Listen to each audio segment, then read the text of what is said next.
Hello, you beautiful people, and welcome to the as of yet award-winning That 6 Plus Plus Plus show. I am your host, Chris. All it took was one matchup into the Death Guard for Tom, and he's unfortunately come down with the plague.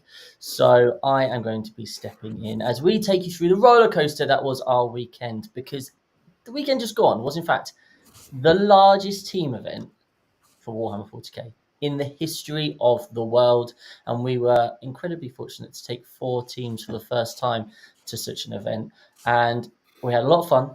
We won some games, we lost some games, and we're here to give you the highs and the lows, and fill you in all our wonderful games. So I am therefore very fortunate to be joined by some plucky individuals who are going to take us through this journey. So let's start with the captain of Omegon, Mr. JP. How are you doing, sir?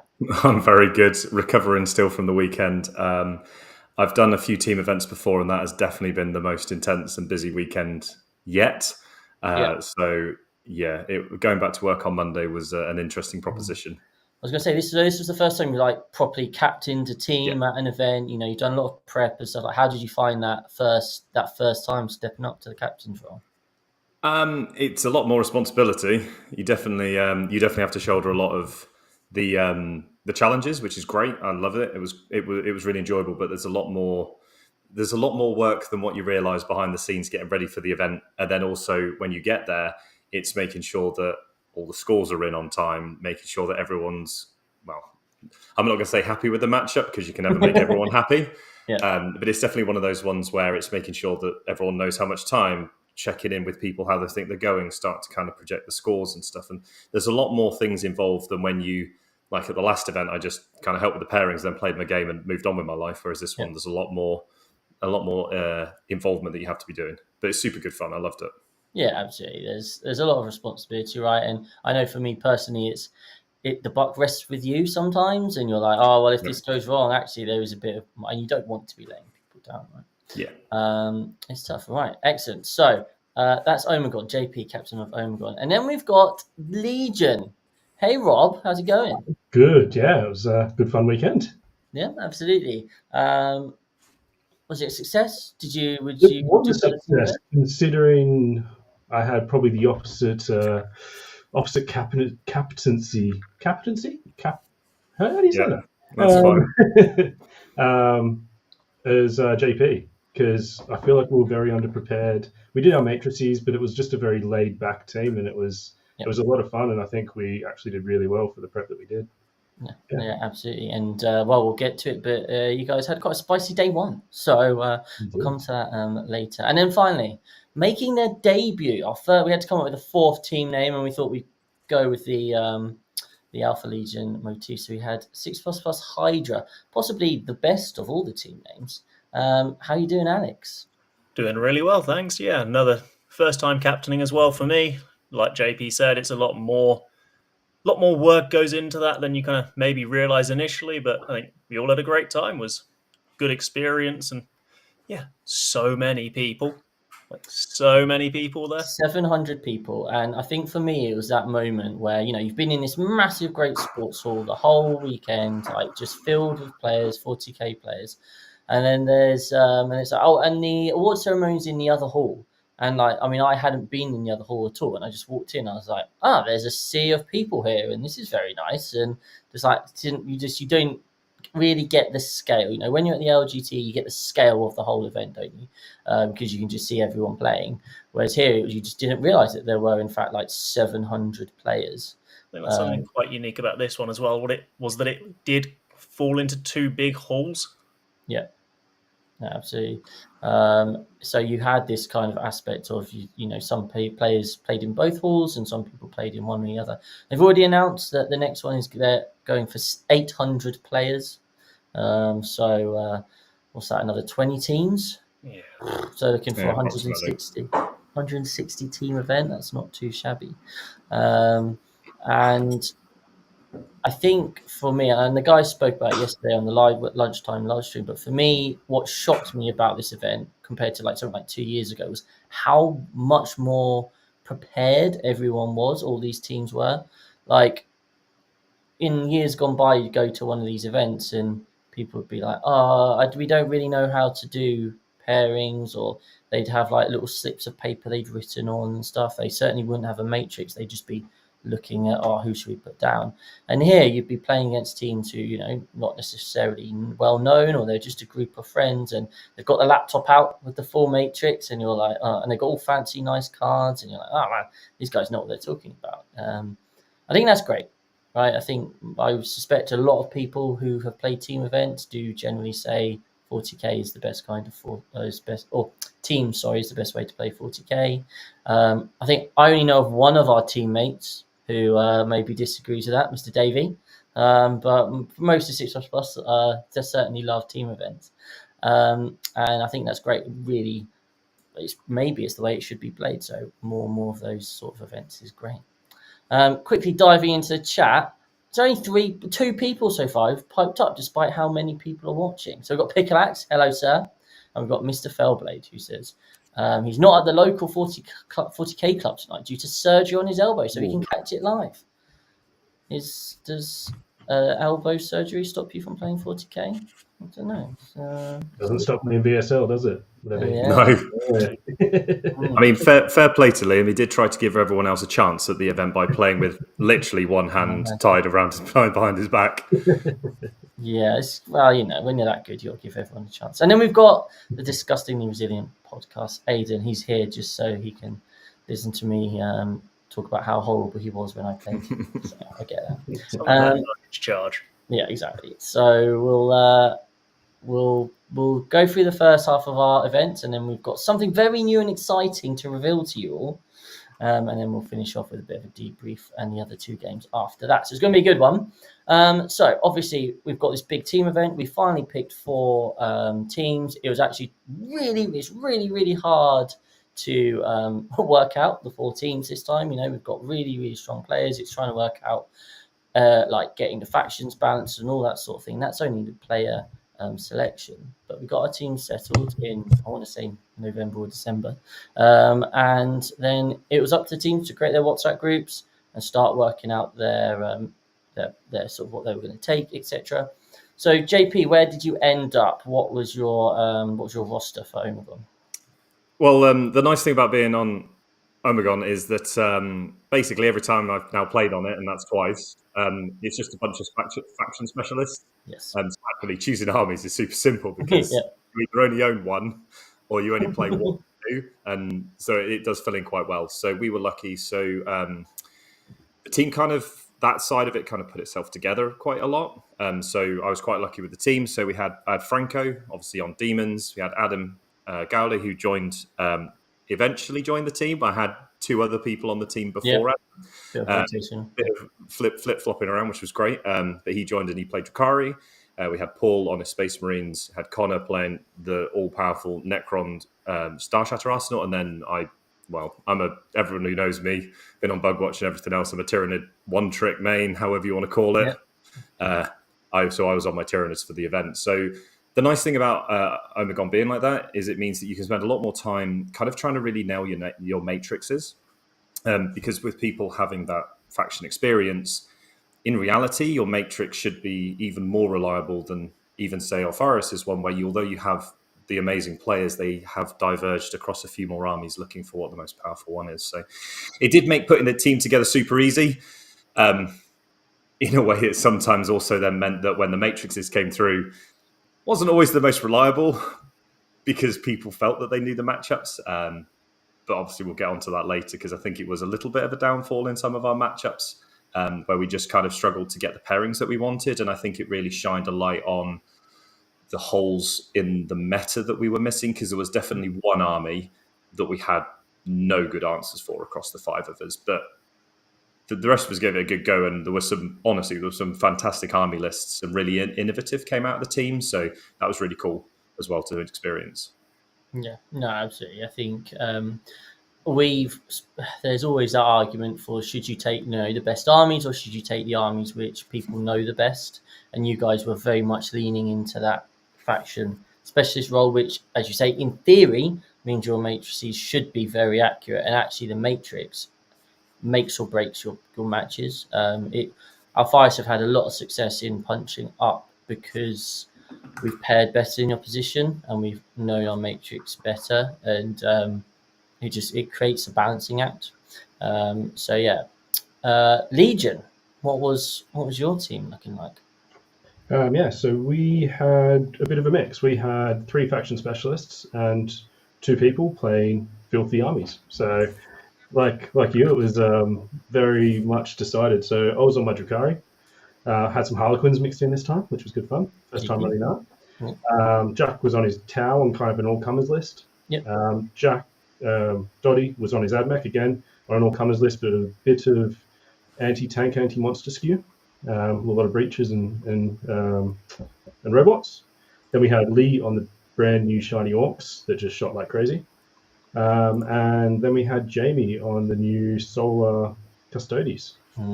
Yes, he's a recent Custody convert, isn't he? He is, Hasn't got any Vendreads though, which no Vendreads. yeah, We did talk on the Sunday, and he was dropping a whole heap of stuff to bring Vendreads into his list for next time. Yes. He played the mirror, and he was like, "Oh god, those things are good." Yeah, that was our. You mean I kill it and then I spend ages killing this thing and it gets back up? So wait, I can't just shoot it off primary. I have to go punch it afterwards. Yeah, that's yeah. Interesting. And then finally, Hydra. How did you look? Yeah, so we had probably less kind of experienced players. We had a couple guys brand new to teams. So we had Steve on his Tyranids, Tom Rao, Redgate, taking his Tau on the Auxiliary Corps. Dave Murdoch was going to take the new Warpbane Task Force Grey Knights, but decided quite last minute to drop back to his tried and trusted original detachment. Nutter. And then Jack Asher on Vile with myself on Orcs, but Warhorde, which is what I've been working through recently. I don't quite have the models for the tactical, so that was it. Lots of kind of more melee focused and just trying to have a good time, I think, for us. Absolutely, you want to play stuff you like, right? And I think also it's something you have to remember. I mean, we have a player like Ed on our team who will literally Sunday night go, I think I'm going to take this list, and then happily buy, build, paint an army in a week. Like, he's happy to do that. Very, very few teams at the event are able to do that, or have players willing to do that, right? So quite often we are suffering from constraints, and some teams have more players who are playing with what they've got than others, right? In terms of Alfarius, we certainly got our composition wrong by doing exactly what we said we wouldn't do last time. So that was one of those things which was a bit frustrating, but I'll dive into that later, what I mean by that. But essentially we had Ed, who was on Anvil Seed Force. He'd taken a similar list to LVO and done very well with that. And we set him up as a kind of go down first, maybe get the light boards and just blitz someone. We then had Tom on GSC. He's been doing really well with that recently, and he's more of a close combat orientated army, but he can play on light boards. We'll get to that shortly. We then had Harley, who took a combat AdMech list on Hellish Creed, which was very different and certainly threw quite a few opponents. And again, that was looking for a similar style to Tom, which was probably a bit of a mistake on our part. We then had Lee on Creations of Bile. Lee's obviously a Vega Chaos player, and he was looking to just go and smash face. Another combat army, looking for similar matchups. And then we've got myself on Grey Knights. I had experimented with lots of Dread Knights, and first, it's not really my play style, and secondly, it can be really hard to dig out opponents with all the Dread Knights on UKTC. So as such, I really pushed the boat out and played a very similar list to how I always have played for the last year, in which I nudge and nerdle models around and hoped not to lose by a lot. And my role was to kind of take the things that people didn't want to take. I did put a bit of a anti-infantry skew into my list, so I did have lots and lots of silences, so lots and lots of shots, which worked really nicely when I played into all vehicles most of the weekend. But we will come to that. So we're feeling pretty. How were you feeling? So Alfaris, I'd say we were feeling reasonably confident that we could do well. Obviously, with these sorts of events, there are probably 6 teams that can win the event, and inevitably what happens is 4 of those get paired into each other at some point. 2 of them avoid each other, and boom, final is made up of those 2 teams. But then there's a huge group of teams that can do really well and potentially even make get that unbeaten run. So Alvarez, that's certainly what we were looking for. We all had different areas or aspects of preparation. Tom is playing 10 matches a day at the moment, so he was feeling pretty prepared. Ed, lives for Warhammer. Harley's been playing quite a bit. Lee and I maybe don't play quite as much at the moment. So we weren't necessarily in tip-top form, but we felt reasonably confident. How about Omegon? How were you feeling? I think going into it, we were definitely more erring on the kind of the feeling that you and Lee had. I definitely don't play a huge amount of games per month. Franco got in a decent amount of testing because he was obviously testing the new detachment, the Legion of Excess, and then the others was kind of just a bit of a mix and match. So I think had the Grotmus detachments not have dropped, I think we would have walked in feeling very confident. Just intrinsically having only one faction, you generally learn your matchups pretty solidly. Yeah. You get a good grasp of where you stand in certain matchups. But with Grotmus coming out, I simply didn't have the chance to play into the Bridgehead, into Legion of Excess, into Tactical Brigade, or any of those new really powerful ones. Some of the new Grotmus ones didn't really change the matchups particularly. Like, I don't think Warpbane massively changes the Tyranid matchup. You've got a bit more shooting, but you don't run away as well. So it's much easier for me to sort of pin you down, and you don't have the sort of those really close deep strikes, for example. Yeah. So I think going into it, we were, and I think this is where being a faction specialist, kind of knowing your matrix is a help, because it means you can kind of finger in the air, go, I think this is where the matchup should be, looking at information online. I definitely watched a load of coverage of LVO and all of those to try and get an idea of how these new detachments functioned. And I definitely think that served me well going into the round 3 match versus Mind Goblins, which obviously we'll get to when we get that. But I think we were a little bit unsure, especially when it came to pairings, because again, these new detachments are such a step away from what we were playing previously. And some of them are just obnoxious matchups for certain armies, and it just makes it very difficult to plan out. But I think we fought a good fight, and I think it was for next time, it's definitely taught us a lot of lessons for next time. Yeah, excellent. How about you, Legion? How are you feeling? So I think it's a strange time just after Christmas, isn't it, to have a teams event, because everyone's pretty switched off. You got your family stuff on. Yeah. So I know me personally, I think I played 1 full game and 2 half games since mid-December. So those games were with the detachment that I was running. I think the others were largely the same. So that's kind of why it was an easy choice for me, Jack, and Jack to stay on our chosen factions. Yeah. We just needed the experience behind us. And like you say, the Grotmus detachments just throws a massive curveball, and you just have to accept that generally what the internet has said, and you'll find out as you go. Is very much how I found it. And there was a lot of Grotmus detachments, wasn't there? They were everywhere, and it's like, this classic thing. Like, once you played an army against an army once, like when you play it the second time, it's a completely different game. You understand like the damage that's going to be dealt, what your damage profiles act like. You understand probably what their game plan is, what things to look out for. Like, it's just a completely different game, and it certainly is added pressure, isn't it? Playing in a teams environment for the first time, running into these big scary things that you've heard all this about. You might roughly know what it does, but until you see it on the table, you don't necessarily understand it, and you don't want to. From my perspective, I don't want to go and push into something that actually does tear me a new one, and suddenly I've cost the team, like 5-10 points. Yeah, I found with that, it was our matrix was 3s, a few 2s, and a few 4s. You back yourself to not lose big, so you put a 2 rather than a 1. But you definitely won't win big, so maybe a 4. I think most of the ones were like other people in the team looking at the matrix like, are you sure that's a 1?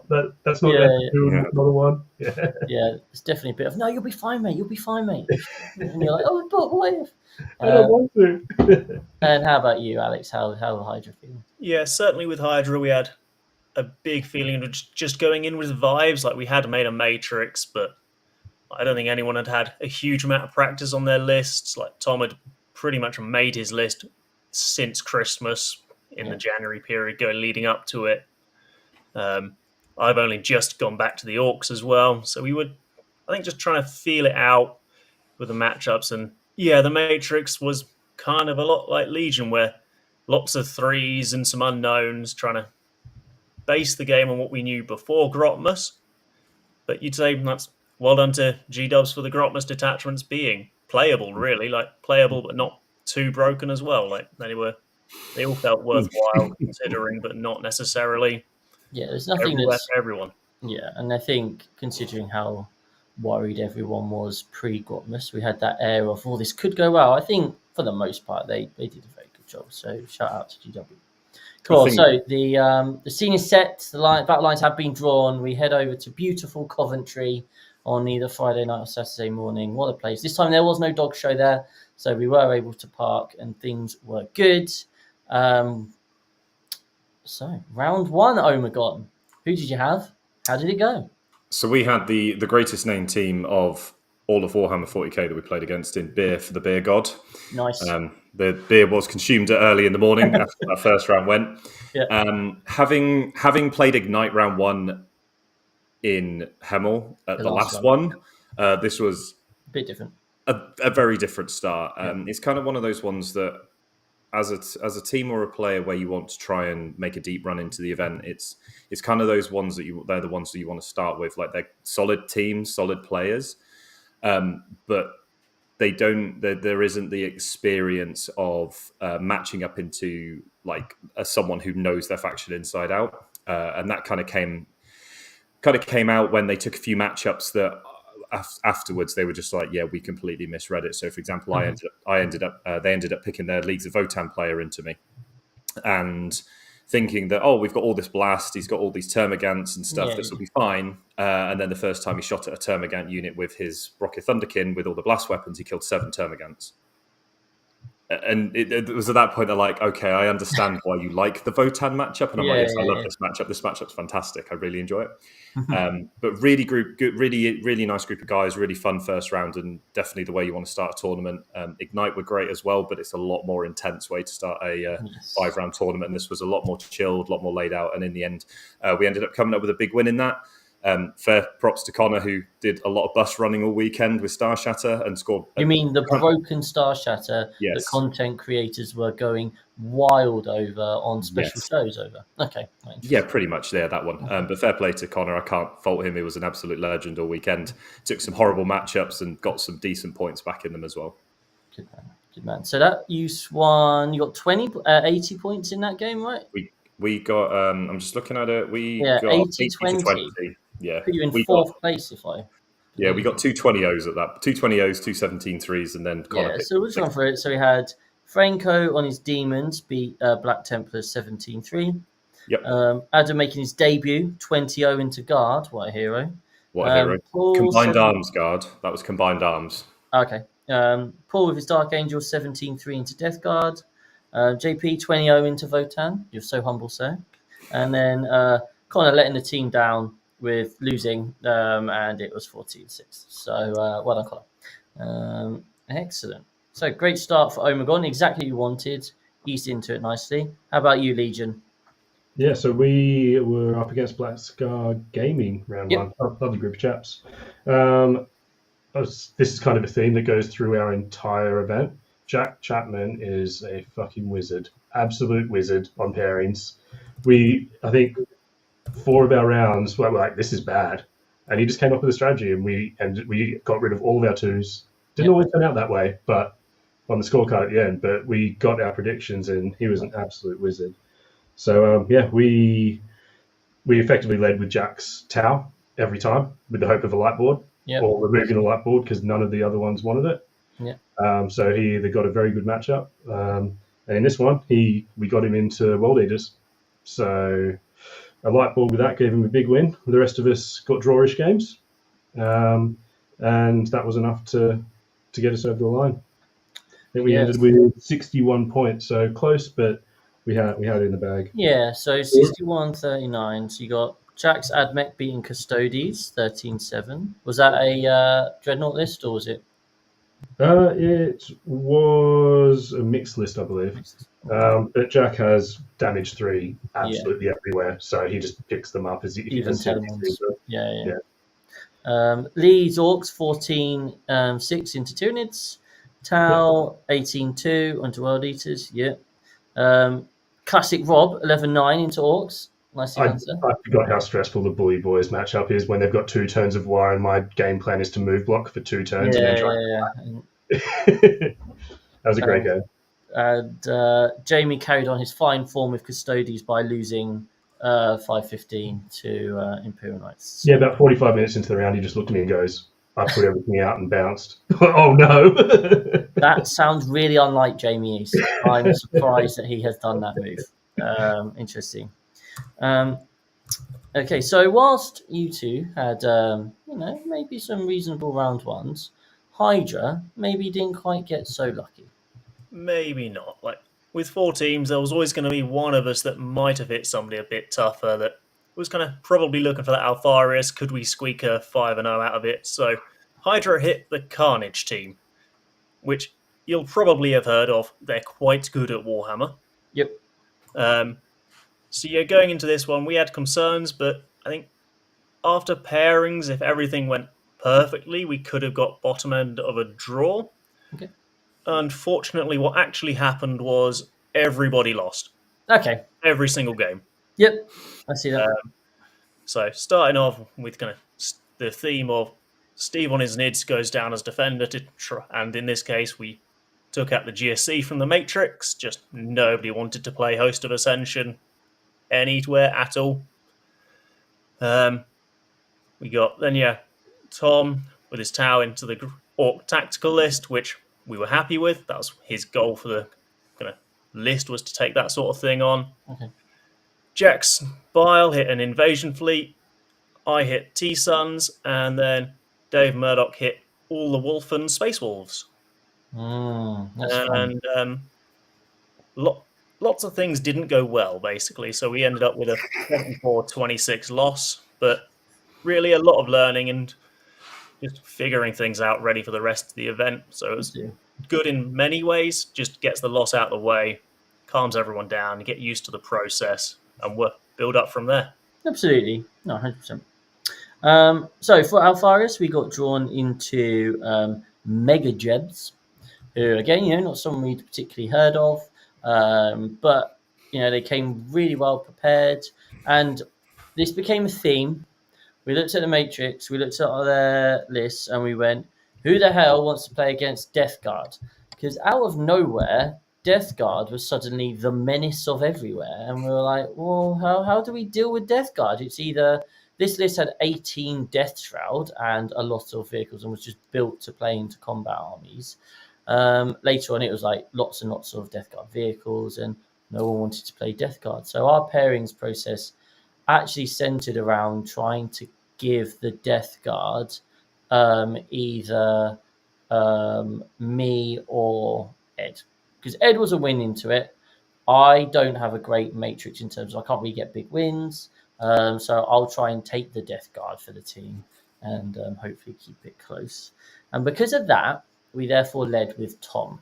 And they gave Tom something he really didn't want. I can't remember what, or Custodes. So he had to take the Custodes. Then we had Harley.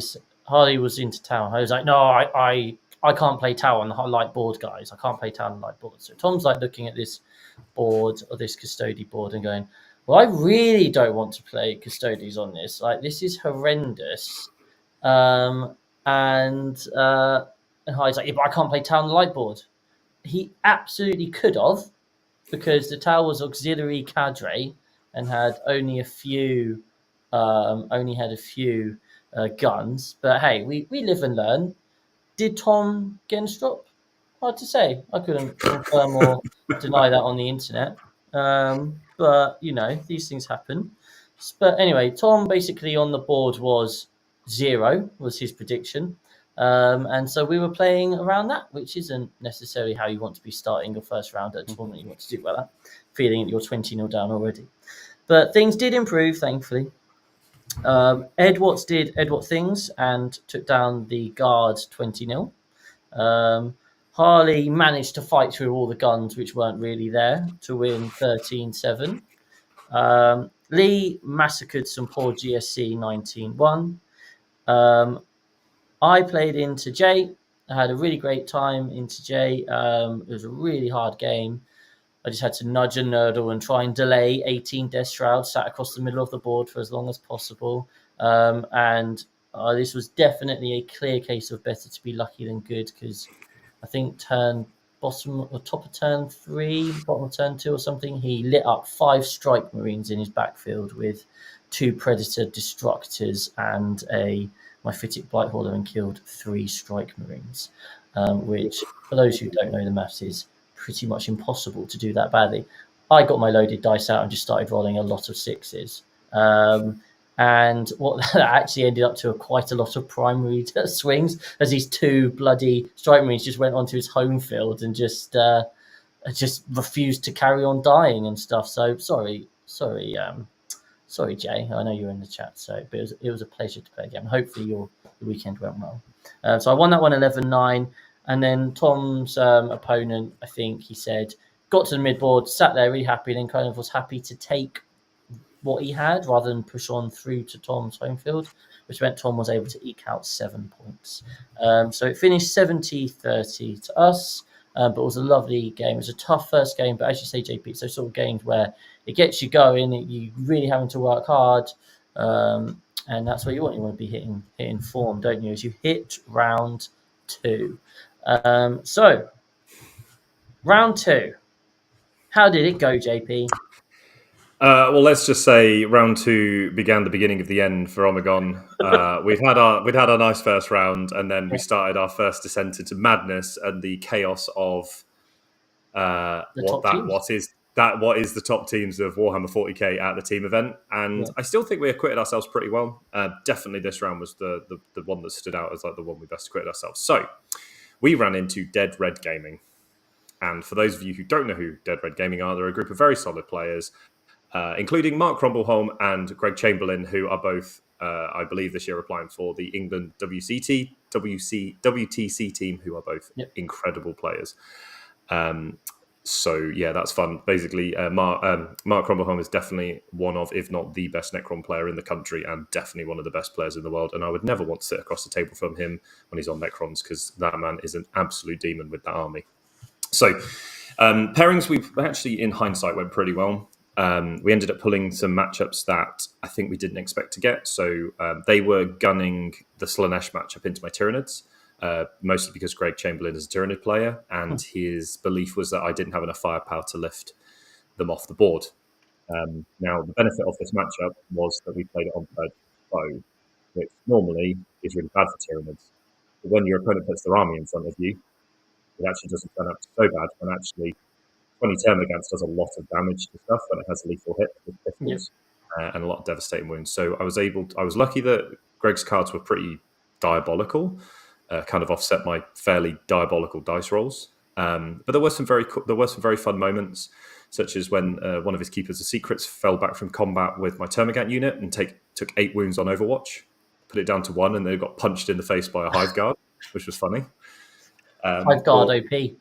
Or the other moment when I shot a Rupture Cannon at the Contorted Epitome, and a Chariot blew up 24 inches away from the Rupture Cannon, because it was just that stratagem is so dumb. I'm not going to lie. Shot the Contorted Epitome and blew up a Seeker Chariot. So there were some really fun moments. But generally across the board, like, everyone really performed well. So Connor took the Necron Mirror match, managed to get 8 points out of that one. I lost 12-8 to Greg. And then we had the legends of that round, which was Franco drawing the Grey Knights matchup against Wartbane Indirect. Adam took the Marines to a 9-11 loss, and then Paul got the win of the round, 11-9 versus their last player. So we ended up losing 46-54, which in ITT terms is a draw. So we managed to draw Red Dead Gaming, which honestly, after looking at some of the armies they had, I thought we played incredibly well. And they're all very strong players. Oh yeah, they are really strong players. Very good team, one of the top teams in the country. So yeah, getting a draw into that is a really great effort.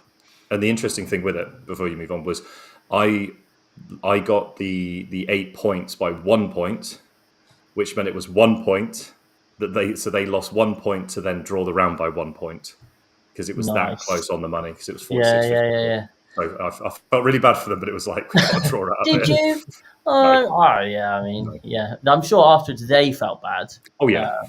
But But we had it was a fantastic round. They're all a bunch of absolute gents. And they it was are a great lovely. round. That's one of the things, and that's the thing I really like. Like, you can play these top teams and have like an amazing time because Yes, they're absolutely. all so lovely. No, so that was a great effort. So you were still undefeated, which is the important thing. Definitely. Still going for that four wins and a draw. How about you, Legion? You had won your first game. Yeah, so round 2 we got paired into Carnage, one of the other Carnage teams, not the one that Hydra had. Yeah. So they had Blood Angels, Guard, the scary bridgehead, Chaos Knights, Imperial Agents, which we looked at the pairings and everyone's like, what do they do? There was like 40 units and like 160 bodies, and we were just like, no one wants to play that. This is weird. Yeah.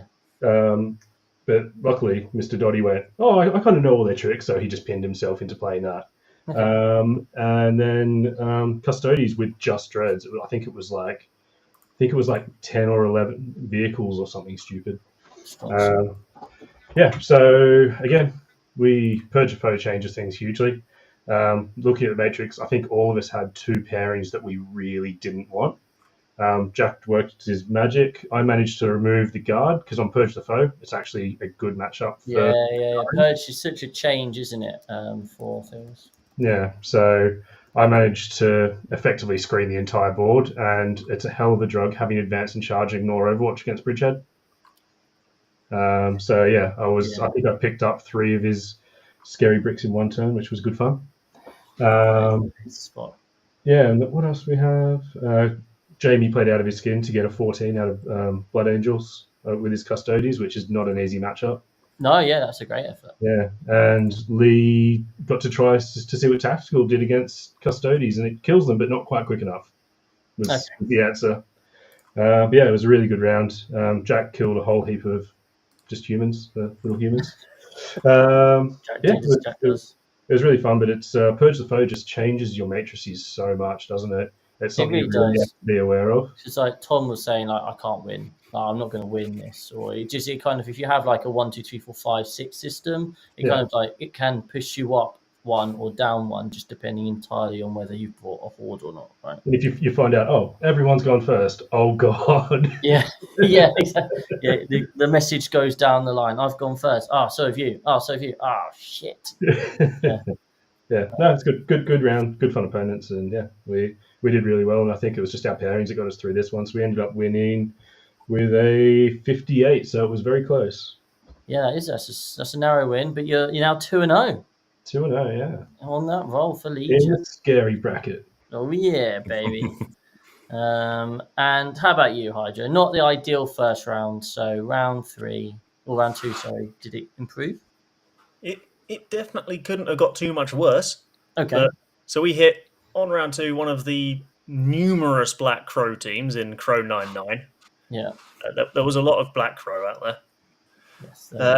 Yeah, unlike Legion, our kind of Purge the Foe matrix was worse than the regular matrix. Like, I think we were on for a good matrix until we looked and went, oh yeah, Purge the Foe, that's not good for any of us. Change these things, right? Yeah. All of us had loads of little chaffy units other than, I think, like the Bile list. So there was concern there, but I think overall we got the pairings right. Steve went down first and took a kind of scary, dreadnought heavy Gladius list out of the way for us, and then managed to draw it, which massive congrats to him. It's a difficult matchup to do. We got, otherwise they had an Imperial Knights list with 3 Questoris Knights that we were looking to pin. There was a Mixed Arms Bile list, which was interesting but still scary. There was an MSU Hearthguard Double Landfort Votan, and Nid's Invasion Fleet list. Okay. And then, I think just pairings went well, and we ended up smashing it. Like, well done to the lads. We ended up with a 78-22 victory to bounce back from. Basically the reverse of what you had. Like, we'd had enough of losing. We decided that it was time. Let's just punch things. Right? Sometimes it's the way forward, right? Well, the highlight against me into that Knights list was taking out basically 2.5 of the Questoris chassis and a couple of Armadillos on a single go turn. That's a lot of things to kill. that kind of set the tone for that match. That will, yeah, I mean, that will do most things over there very nicely. So yeah, we were very happy at the end of that, and back to 1-1. So happy with where we were going. Beautiful, beautiful. Well, I am frantically scrabbling because all of my BCP has decided to stop showing me the pairing, so I've had to try and find another way of finding them. But I'm ready. So, Alpharius, we got drawn into the Zagreus Crusade, and immediately your natural instinct is, oh, we've avoided, a big name. That's nice. But then start looking down, you see like Mitch Beard, who obviously hosts the Sister Act 40k podcast, plays for Team Iceland, like a really, really strong player. And you're like, oh man, I must know what they're doing. It's a shame. Looking at the Matrix, so they had Sisters, Mitch, obviously that's going to be a blunting role. They had Necrons, which is not ideal because it was Obedience Phalanx and it just had no chaff. Not great for Purge the Foe. They had GSC, they had Death Guard, and they had Guard. And so we decided to stick to the game plan, which was Ed go down first and pick something up. He then ended up going into the Sisters, which is obviously the blunting matchup. So Mitch went in with the mindset, I'm just going to sit behind my walls and try and score points. And Ed also going to have to try and break him down. I ended up into the Necrons because I didn't really care what I played. Our Admech went into their GSC because obviously Harley has an awful lot of attacks. Tom played into their Death Guard, so he got the joys of playing the various tanks and Terminators this time. I think we felt in this particular instance it was actually okay for Tom to be playing them because there were a few changes to the list. And then Lee played into Guard. Overall, this round went reasonably securely. I was playing next to Ed as he was like, oh, yeah, this is going to be hard. And then Ed won 17-3 because, Ed does as he wants. Whenever Harley was on my other side and Harley was just like in the GSC players deployment zone, like turn 2, and just had the board coverage. So he was always going to be in a good place. He won 14-6. Lee, again, was kind of swarming the Guard, and he won 13-7. Tom put up a good fight into the Death Guard and lost 7-13. I think at one point he came up to me, just tapped me on the shoulder, went, he's just made 9 out of 9 4-up invulnerable saves on the Death Shroud. That might not be good. I was like, okay, cool. Right, well, we'll try and work our way around that. So he did well to get 7. He said he played like out of his skin, but sometimes a stat check is just a stat check, right? And I played into James, who's a lovely guy, had a really great game. He was actually a coach for Iceland at the last WTC. Like, he really knew his stuff. He played this matchup before. He played Grey Knight. He plays Grey Knights as well. And for the first 2 turns, we basically just sat in our half of the board and went, this is going to be a 10-10. But he nudged out some Lich Guard just to tempt me.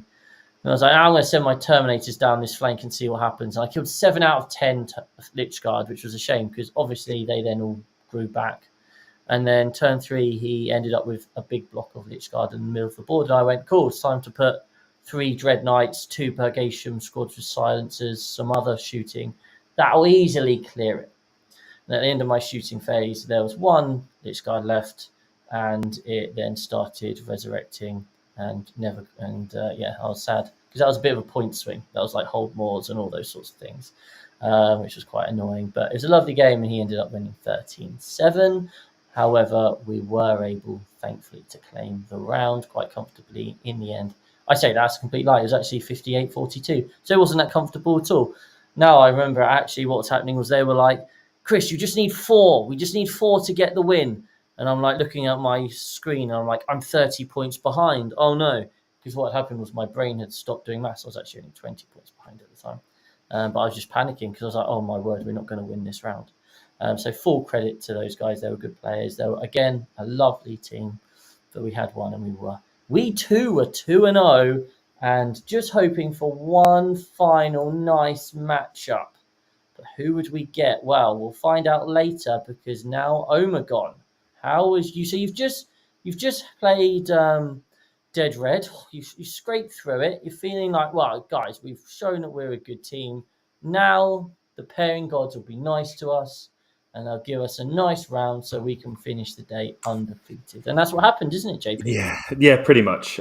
So one of the challenges of getting a draw is it can give you a wide variety of nonsense. You can either get paired down into someone who has potentially one win and a loss, and at that point you're feeling pretty confident.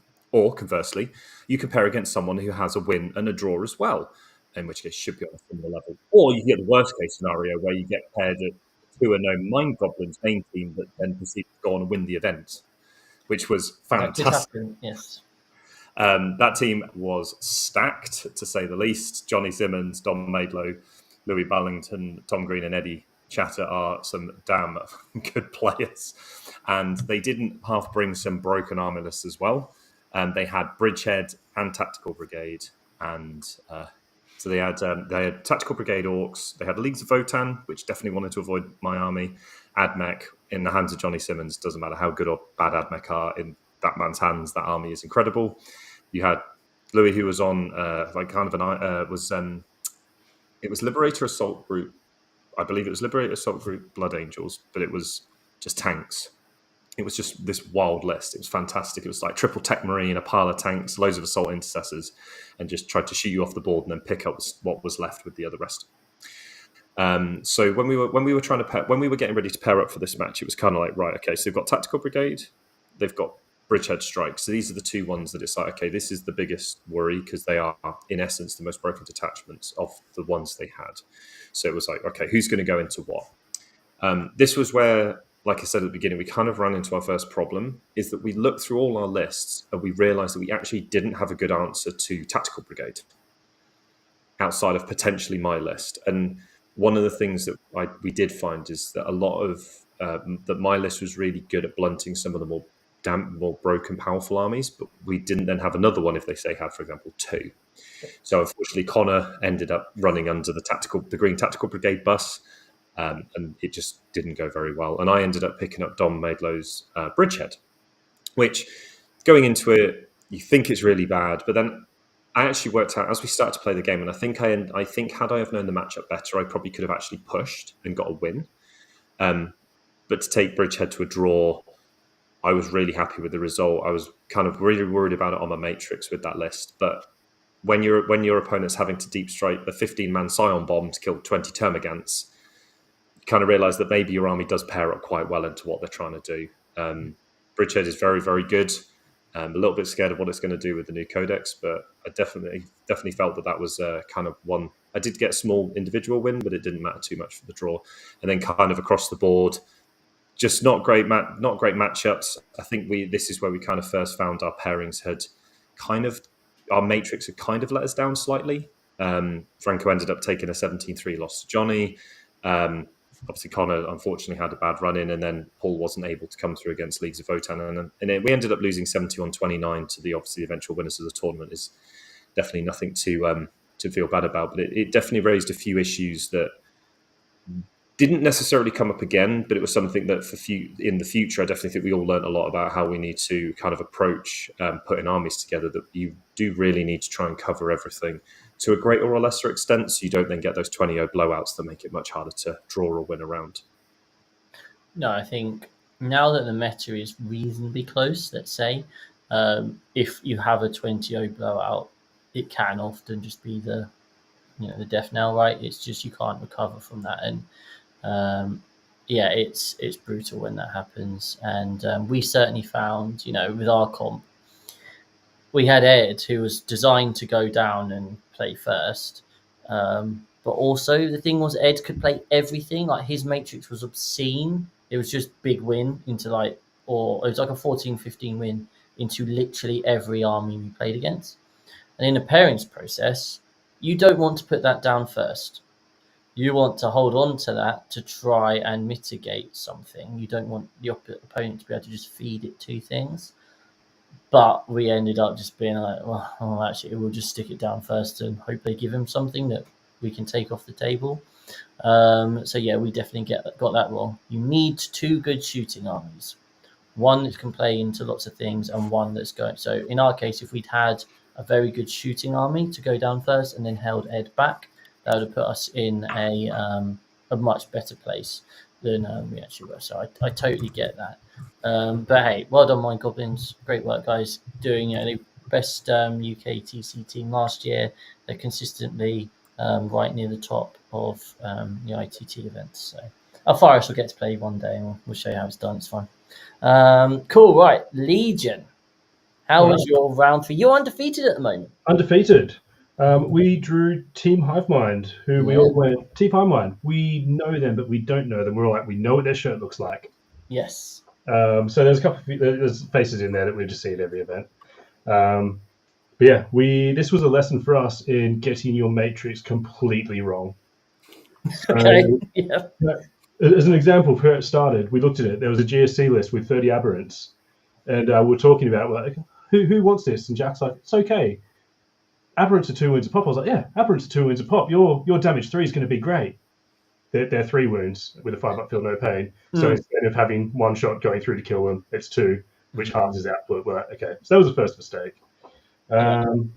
Yeah, we put Custodies into guard as well, the index guard, which was a bad idea because they out OC it and they outshoot it. Lee did a great job in tonight's. Jack took out the Ironstorm Gilliman list, so he got an 11 points into that. Come back to that in a sec. And I had a 2 on my matrix for Grey Knights. It turns out, though, he was a ringer, and he'd played 2 games of Grey Knights before our game, so I 20-0'd him. But what it came down to was Jack with a really close game into Space Marines, and he needed 13 points for the draw. And we're all kind of standing around watching, and the Space Marine player had bottom of turn, and it came down to him overwatching a repulsor on 7 wounds to kill it for a 10-point swing to give us the 13 points, and his poor Riptide rolled no 6s. But yeah, super close round that we almost scraped by after getting our matrix and pairings completely wrong. Wow. Was that the one where Jack put in the chat, or was it round 2? He was like, either our matrix is completely wrong or I have absolutely nailed this. Was that round? That was round 2 because that was round 2. It looked absolutely horrible, and he managed to get 3s and 4s for everyone. Yeah, nice. Yeah, it was a good fun round. As we were submitting the scores of our 1 point miss from a draw, they went, "Oh yeah, by the way, we're dropping tomorrow. Sorry, guys." Yeah. Oh, it's even worse. Digging it even further. Yeah, that sucks. Come on, guys, give them the win. Lovely team, good game, and yeah, it was just a good lesson at knowing your matchups, and we all aren't playing enough at the moment to know all those matchups. It was our issue for that round, I think. It certainly makes a difference. Yeah. But still, 2-1 at the end of the day, and you're happy chappies, right? Yeah, definitely. You were just taking that at the start of the day, so excellent. Hydra, you are now 1-1. We're 1-1, and if you thought you had a close round at Legion, we managed to get something even closer.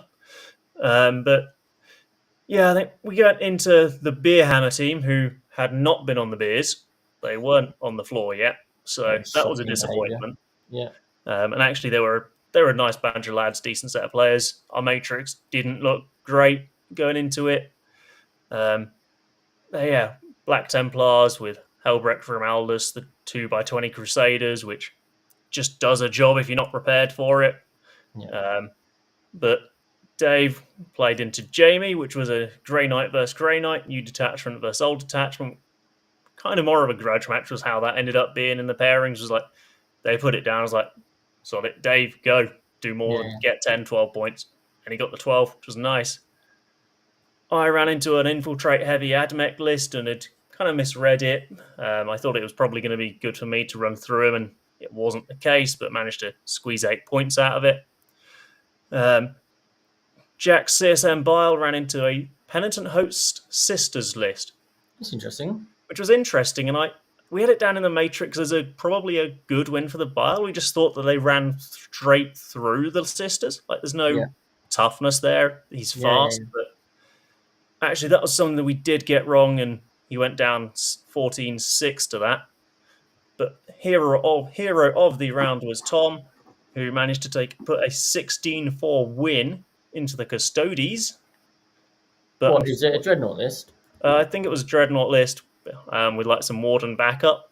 And he had Tom to play out of his skin, but we ended up 1 point short of the draw for a 56-44 loss. Jack said, yeah, that he had 2 differential points on a Rhino that had 2 wounds left, and he just couldn't kill it with his possessed. And that was, 2 differential points enough for the draw. So when you get that, it's just so many people go, yeah, we all could have done something for a single differential somewhere. So disappointing, but proud of everyone fighting, scrapping for every point. And yeah, Tom getting the 16 was huge to keep it really close, but it's amazing. Just missing out on that draw. We've had games where you miss out on the win or whatever by like that 1 point, and everyone has a story to tell, don't they? Yeah, everyone had it. Everyone's like, "Wow, this thing happened," and etc. But no, fantastic effort. In terms of how far is now, we have a bit of a history here, because for the previous last 2 events, we've matched up in the final round into some little team called Vanguard Tactics. You may have heard of them.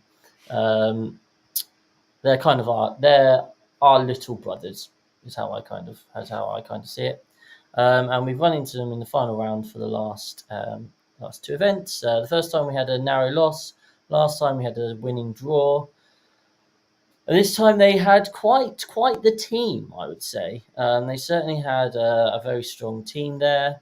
And we started building our matrix and then just started laughing because it was genuinely one of the worst matrices we'd ever seen. It was just awash with grossness. And after the hysteria died down, we were like, well, we can try and play for some sort of losing draw here. What's the game plan? How are we going to go about it? To which we really rocked the boat and put Ed down first. And they offered Ed something he didn't want to play and the mirror. So we're like, go on, Ed, just win the mirror. That'll get us off to a good start. In terms of how the rest of the things paired up, we did okay, I think, considering our options. BCP's being stupid and not showing me. But from what I remember, it was Harley. Unfortunately, Harley had to play into Stephen Box's custodians, which was a problem for him because he didn't want to play into chop saves. We had Tom's DSC into guard. Tom's obviously quite confident playing into guard. We had Ed playing into my BCP's messed up. We had Ed playing into Avril Siege Fortress in the mirror. Creations of Bile, Lee played Mike Porter's GSC, and I got to play Aidan of Disgusting Resilient Podcast in his Death Guard. This round started off well because going over to Ed, he was like, it's actually going quite well. And then it transpired that Ed had won 16-4. And we're feeling, okay, well, that makes things interesting. Harley at this time is unfortunately predicting a under 5 score. So that cancels each other out. I feel like I know I'm going to lose into the Death Guard list, and my goal is just to keep it as close as possible. Aidan's doing a really, really good job of denying my primary, and he's got bottom of turn on take on hold, so he's going to get a big swing at the end. So that's not ideal. I don't really know what's going on with Lee's game. They're just kind of punching each other. And Tom has got the upper hand. Harley does an incredible job of pulling this game back into Boxy. He manages to get a 5-15. I think at one point he said at the bottom of turn 2 he was like 41-15 down. So to manage to turn that and get 5 points out of that is a really excellent effort. Ed beat Ben in the mirror 16-4. So those 2 results are cancelling each other out. That's so far so good. Tom's predicting like a 12 or 13. I'm predicting like a 7 or an 8. So we're cancelling each other out. And that's kind of what happened. My score was 8-12. I can't remember what Tom's was. I don't know whether Mike managed to get it down to a 10-10. He said like Mike played out of his skin and managed to really bring the score closer. So that was really good from Mike. Unfortunately, Lee's game wasn't actually going very well. It turns out that that's a really bad matchup for Creations of Bile. We should never have done it. And he lost 17-3. because of that, I think it ended 56-44 to VT. So they only just pipped us, which, considering our matrix, actually we were really, really happy with. But frustrating. We'll get you next time, Vanguard Tactics. But no, we just a narrow loss, so we finished the day 2-1 as well. We then had no dinner plans. So we kind of just all went and did our own thing. Some of us went for some lovely food at Premier Inn, and a lot of us just got an early night ready for the next day. And I'm going to pause it there because, guys, if you're a podcast viewer, what's about to happen is going to mean absolutely nothing to you because you're not going to be able to see any of this. However, for those lovely people who are currently watching, we're very excited to announce our brand new website. That's right, we now have a website. If I could multitask, I would do the round of applause thing on here at the same time. But here you go, guys. So I'm going to now type into the chat !website, and according to Scrivo, that will leave a handy little link there. You're absolutely right, Aidan. My Dread Knight did roll 6 for damage into Mortarion, which was quite beautiful. I'd already lost, but it's the point. But I'll dive into for Grey Knight fans, I'll be diving into my games in a lot more detail in my event report coming out next week. So just to quickly browse through, look at this beautiful thing. So if you go to 6+gaming.com, you will see there's some handsome chaps there, plus Harley. And we've got a nice little introduction here. Oh, doesn't this look beautiful? Podcast listeners, you'll just stop driving, pull over, turn your engine off, quick, go look. We've got a blog where we're going to be doing various things and sharing those. At the moment, it's just got a synopsis for this show. We've then got our coaching page, which has a little bit of spill about all of us lovely coaches and how to get in contact with us for that. We've got a link to our Discord. We've then got a link to our Instagram. We've got an art page. So that's for Scrivo. So as you can see, Scrivo does lots of wonderful art. He's done some incredible pairing cards for us. So yeah, that's how you can get in contact with him. We've got our YouTube videos here. We've got, this will be added to at the moment. It's got Davey and Scrivo, a little bio for our different people here. And then also we've got a shout out to other content from our network. So we've obviously got Ed does Close Order, which is the old world, and then Franco has his One True Demon Lord page as well. So if you like demon stuff, definitely go check out True Demon Lord. But yeah, that's our new website. Over time, it's going to be having like tickets, merchandise, all that sort of thing is going to be on there. And yeah, it's very exciting for us. Scrivo's done a great job of putting that together. So definitely go check it out. And we can see how many wonderful views it gets. But yeah, we'll definitely keep referring to it as and when we add more stuff. In terms of other self-promotion, obviously we're doing lots of videos. Go check them out if you fancy it. But we do have our event coming up. And we're now going to be really pushing the promotion of that. I'm ordering a load of stuff, spending all of our attendees' payments, and mid-March, March 15th and 16th. If you go to our Facebook page, you'll see the event link there. Tickets are £65. You get one hell of a goodie bag for that. Trust me, it's a tasty morsel. You'll enjoy the goodie bag. So come and join us in Barnsley at Prestige Wargaming, which is a really lovely venue and hosts up to 60 players. And it's going to be WTC terrain. It's going to be live streamed on the internet by Glasshammer Gaming, so you could play on live stream and have the internet hate you for cheating. Isn't that not the dream that we all want? But yeah, anyway, that was a quick bit of promotion because, as Tom's likes to say, we are very good at self-promotion, quite possibly the best. However, a Sunday happened, didn't it, JP? So you've had a bit of a sad time. So it's time to get back on it and go grab that next win. Yeah, getting back on it should have been getting back on the bar and getting back on the drinks because the joy continued. So bearing in mind we are now 1-1-1. you would like to think that we'd start to play against some teams that are more maybe, I'm not going to say our level, because I think the team that we had for Armagon was incredibly strong. We then ran into Redacted, one of their top teams from Redacted as well. I think it was actually their main team. It had Adam Gill, Daniel Greaves, Mika Gowan, Luke Townsend, and Richard Field. And let's just say this was closer than the one we had against Mind Goblins. I actually thought we paired pretty well.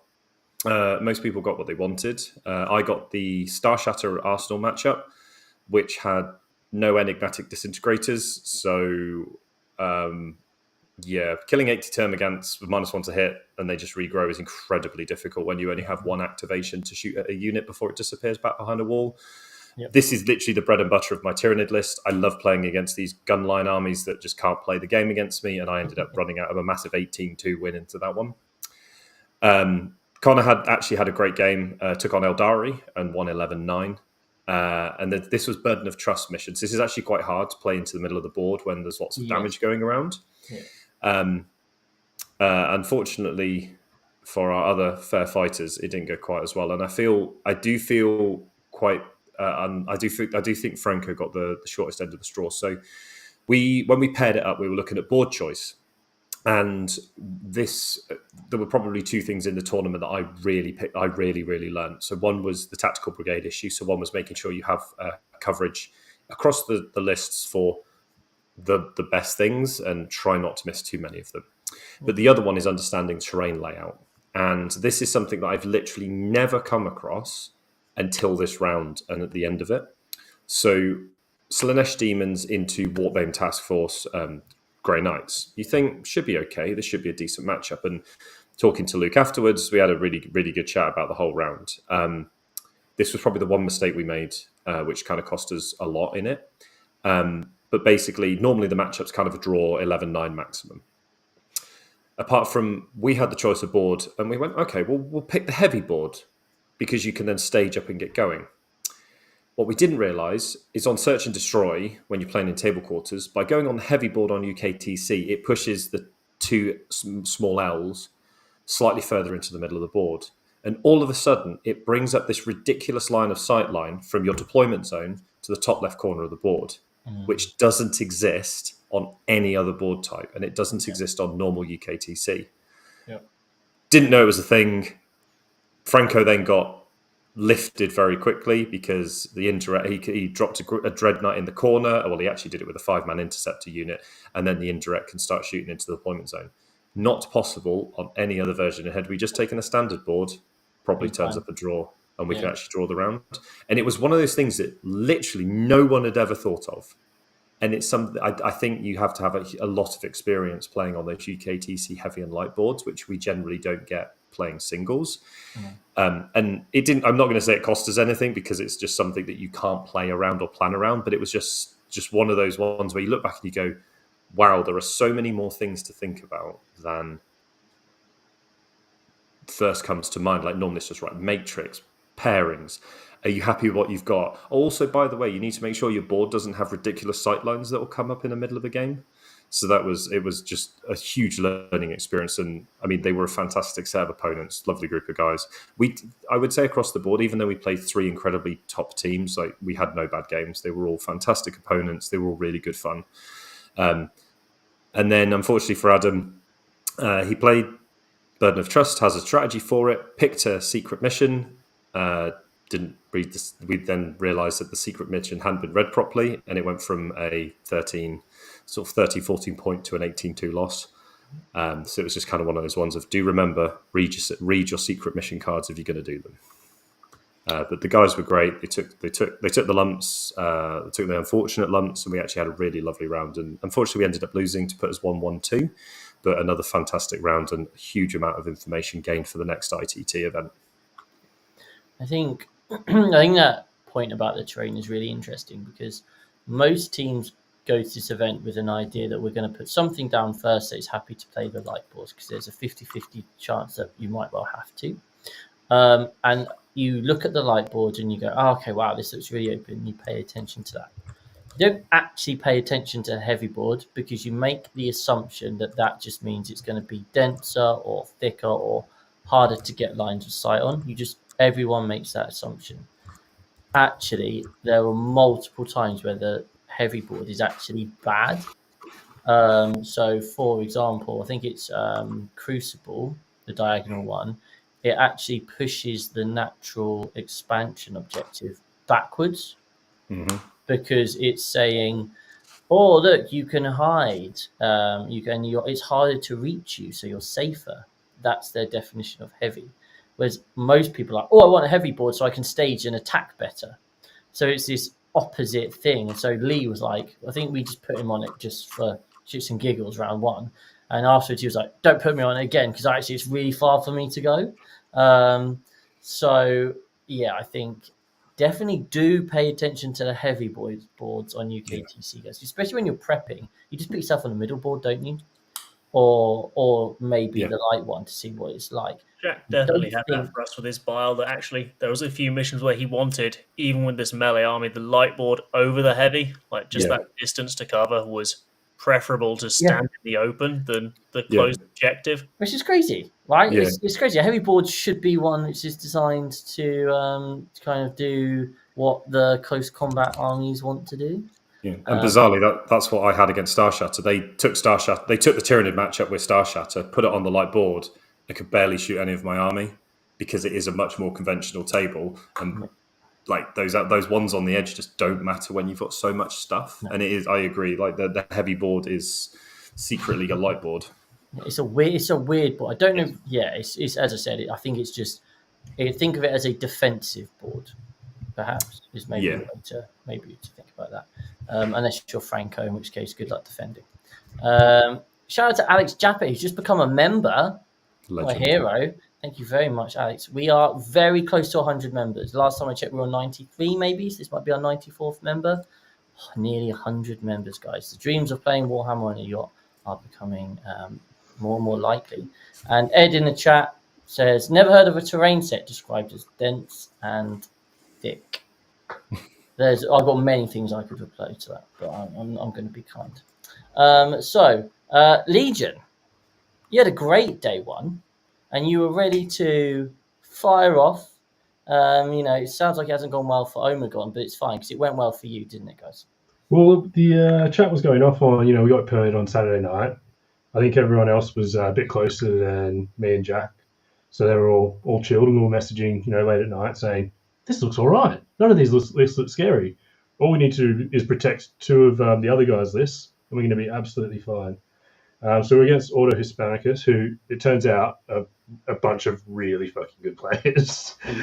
Yeah, we didn't know that. We didn't recognise any names. We were with Jamie East, and I was like, oh, mate, Auto Hispanicus, they're good. They're a good team. Yeah, I played Jose Cano. Oh, my God, he knows his Grey Knights and his fight phase and his sequencing. It was absolutely nuts. So we paired up. We thought it was okay. Me and Jack went in with, okay, we've got 3s or 4s into everything, so let's protect the other guys and get them what they want. Didn't really take the mission into account. So this is kind of the opposite of when we took it into account for the for round 2 on Purge. And effectively what happened is we paired to protect the other guys, but didn't think about what this could do to us. So on this mission. So effectively what happened is we got close games for Jack, Jamie, and Lee. Lee taking down Antonio, who I think was the second highest score at the event until this game. He got a 10-10 out of him. That's amazing. So that was really good. But me and Jack, halfway through our first turns, both went, we're being 20-0'd. So Jack was against Imperial Knights, who full sent. And so as a tower player, he's like, cool, I'll get my angles. I'll pick up a big knight. I'll pick up a little knight, and I can push back turn 3. He didn't kill a model in his activation. That's a slight problem for Tal. That is when you're a one-phase army with big zombie things running at you and you don't kill anything, bad. So he knew he was going to be 20-0'd. I went second, had to fight off a sticky objective, and failed a 5-inch charge with my court on a reroll. So I went from putting the pressure on him having to dig himself out, to losing a 300 Losing point the squad. point, yeah. And then you know what everyone says about teams is just don't lose your mind and score points. My mind went. I made some stupid decisions. Got 20 as a result. So I did the thing that everyone says don't do and panic. So yeah, it was a rough round. The other guys did brilliantly to hit their matrices and actually hit above. But yeah, me and Jack got absolutely run over. Good fun. Really nice game. Really nice games all around, I think, though. Yeah, they are nice guys. I've played a few of them before Yeah. in singles, and they're really nice guys. Yeah. Okay, so it's not going well. Alex, are you going to save us in round 4? We've got 2 losses so far. Well, we've got a chance to have revenge on Vanguard Tactics by running into Vanguard Tactics number 3. Okay. And on this one, we had a kind of, after the pairings, we had a bottom of draw, maybe a lose on the matrix. I think we had Steve again going down first, which was just a theme, really. He had the flattest matrix. It was worth just taking something off the table for a lot of the other guys. But on this, I think in the pairings, I just decided that trying to push for 2 solid wins, and unfortunately, Dave got the Tactical Brigade Orcs on Burden of Trust. And we were like, just do what you can, mate, basically. It's a bad matchup, but we should have 2 good matchups elsewhere. That is how it transpired, so. But I don't think we'd realised just how bad that pairing was for Dave. He ended up just getting the 2 points out of that. What was it into, sorry, again? He was Grey Knights into Tactical Brigade Orcs. It's interesting. So I spoke to Jack Tite about this. Jack Tite obviously being a very, very strong player and on Tactical Brigade. And I asked him when we were driving home, I said, out of interest, when you matrixed Alfarius, what did you have for Into Me? And he said the only 2 games he really wanted to avoid were Grey Knights Warpbane and Death Guard vehicles. But obviously Dave was on... Dave was on the old detachment, and a fight first on 5 Strike Marines just doesn't concern them enough, essentially. No. You charge him with 2 or 3 units and great. No, like I think, yeah, so that was the 18-2 loss, but I think Jack got on 14-6 into the kind of go wide, couple of big demons, index detachment list. I got a 15 into a Custodes Dreadnought list, so very good. So the 3 Contemptors, a couple of Telemons, 2 Caladius tanks. And I think that's a bigger win if it isn't Burden of Trust, basically. Yeah. Steve got a nice draw into a Go Wide Eldari list, and Tom got a 9-11 into a Vanguard Marines. But so what that meant was a 52-48 losing draw. We were happy with that. It hit the matrix, but I think not much more we could have done there. I think, again, the mission just means you're not getting too big a wins a lot of the time, and that one blowout just kind of pegged everything back. No, so it sounds like you did a great job, but if you hit your matrix, then you've done your job. That was the big thing, was the pairings, the matrix was exactly as we anticipated, which for a newer captain and newer set of players was great to see. Beautiful.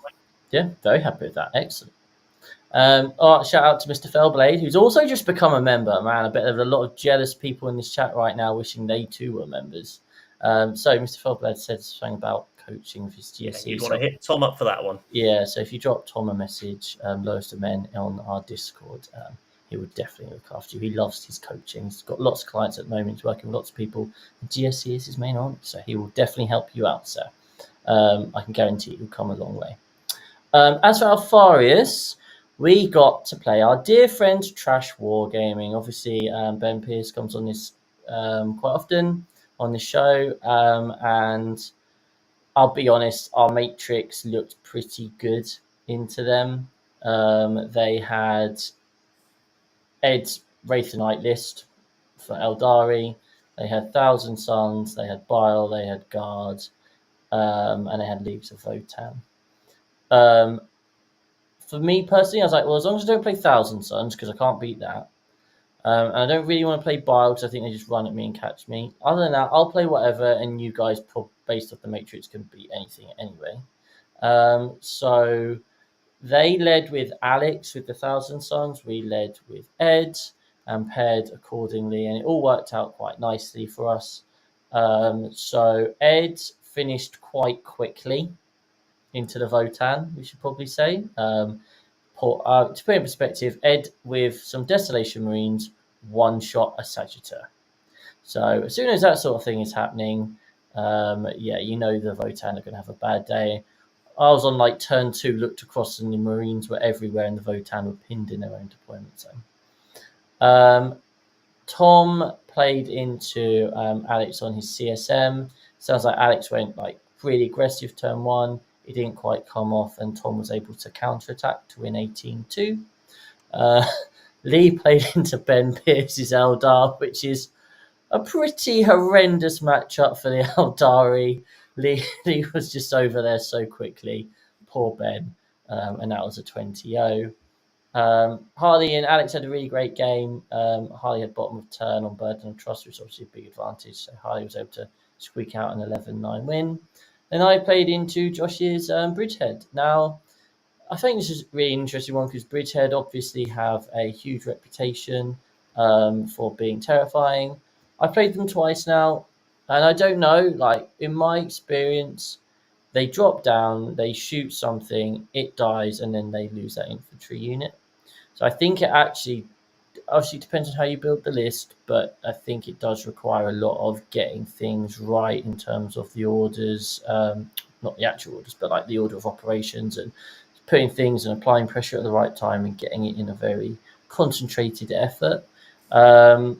Obviously, this was the one time this entire event where me building into having lots of shots was quite advantageous for me. I suspect, so Josh got first, not good for him. I suspect he might have got told to push to try and bring a win up. Maybe he had it big on his matrix, I don't know. But he dropped down turn 2, he dropped down 2 Scion bricks and an Aquilon brick to screen me out. Killed 4 Strike Marines with 1, wiped out the other Strike Marine unit. And then I just picked up basically all the infantry because I have 420 points. I have 24 shots, 24 hits, and 18 saves, 16 saves, and you're going to fail most of them. And so double that plus all the Dread Knights. It's just brutal amount of firepower. If you were to look at board at the end, you'd think the game was a massacre. I think I lost 2 units the entire game and pretty much tabled Josh. He did an incredible job, though, of just keep knocking me off my primary, which you can obviously do on Burden of Trust. And I definitely made a few micro mistakes. There were little things like, he's dumped everything down to, I'm like, should I rapid ingress? Nah, I'm just going to shoot and kill everything. Actually, I should have rapid ingress Terminators down safely so they could move out, charge and kill one of the bricks, and therefore use that movement to start denying his primary. So I got little things wrong like that, which meant I didn't build up as big a lead as I could. But full credit to Josh.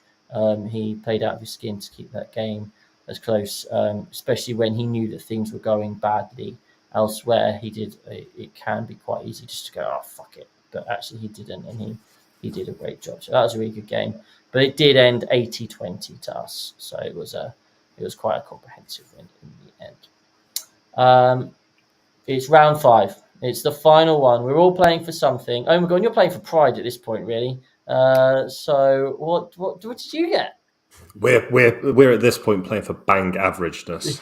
Yes, We're going for the 2-1-2 results. So at this point, I think we were still, to be fair, I mean, we were having such a good time. We actually hadn't really kind of felt down about anything that happened because we'd given such a good go against everything that we'd played against. It was kind of like, you know what? Yeah, we're going to give it a good go. So in the final round of the tournament, we ended up playing against Attempted Murder, which is one of the Black Crow gaming teams. It's actually, funnily enough, the team that Omegon played against at the last ITT in Hemel, where we were also able to win that one. They had a few new players on it this time. So we ended up with, I need to remember exactly what their armies were. So we ended up with Franco played into Dan on his Death Guard, which we weren't 100% sure about, but it was kind of one of those ones that we had a couple of other pairings that we like really wanted to get a hold of. So Franco was like, okay, I'll play into Death Guard. I'm fairly sure I can get some good points. And he ended up running out a 12-8 win, which was obviously fantastic. Paul ended up playing into Toby on his Adeptus Mechanicus.